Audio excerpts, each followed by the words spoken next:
فرماتے ہیں، رب فرماتا ہے سورۃ فاتحہ آدھی میری ہے آدھی میرے بندے کی ہے۔ جب اس نے کہا الحمدللہ رب العالمین الرحمن الرحیم مالک یوم الدین ایاک نعبد و ایاک نستعین، جب یہاں تک وہ لفظ کہتا ہے تو یہ حصہ میرا تھا، اس نے اپنے رب کی تعریف کی، اور جب کہا نا اس نے اہدنا الصراط المستقیم، اب بندے نے التجائیں شروع کر دی۔ اس نے کہا کہ مالک بھی تو ہے، رحمان بھی تو ہے، رحیم بھی تو ہے، عبادت بھی تیری کرتے ہیں تو مدد بھی تو تجھی سے مانگنی ہے نا، اب مہربانی فرمانا اہدنا الصراط المستقیم، ہمیں سیدھا راستہ دکھا دے، صراط الذین انعمت علیہم، ان لوگوں کا راستہ دکھانا جن پر تو نے انعام کیا ہے، غیر المغضوب علیہم ولا الضالین، ان کے راستے پہ نہ چلانا جن پر تیرا غضب ہوا، جو گمراہ ہو گئے ان کے راستے۔ تو نماز میں جب ترجمے پر آپ کا غور ہوتا ہے تو آپ کا تو دل خود بخود لگ جاتا ہے، شوق بڑھ جاتا ہے آپ کا۔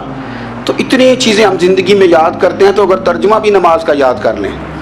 اور پھر شوق سے پڑھیں تو آپ یقین کریں طبیعت کھینچی چلی آئے گی۔ ہمارے یہاں کچھ لوگ نماز پڑھتے ہیں پر بڑی لاپرواہی سے پڑھتے ہیں، کبھی ادھر دیکھتے ہیں کبھی ادھر دیکھتے ہیں، کبھی بال سہلاتے ہیں۔ وہ میں نے دیکھا ہے سجدے جا رہے ہیں تو سیانے سیانے بندے کبھی کپڑے کو چھیڑ رہے ہیں کبھی جگہ کو چھیڑ رہے ہیں۔ میرے نبی کریم صلی اللہ تعالی علیہ وسلم نے فرمایا ان لوگوں کا کیا حال ہے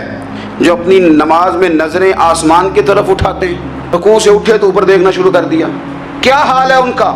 اور پھر حضور نے ایک موقع پر تو سختی فرمائی، فرمایا جو نماز پڑھتے اپنی نظریں آسمان کی طرف اٹھاتا ہے وہ باز آ جائے، ورنہ ایسا نہ ہو کہ رب اس کی آنکھیں ہی چھین لے، وہ باز آ جائے اس کام سے۔ خشوع کے ساتھ نماز پڑھے، عاجزی کے ساتھ نماز پڑھے، اس کا دل لگا ہوا ہو نماز کے اندر۔ میرے نبی پاک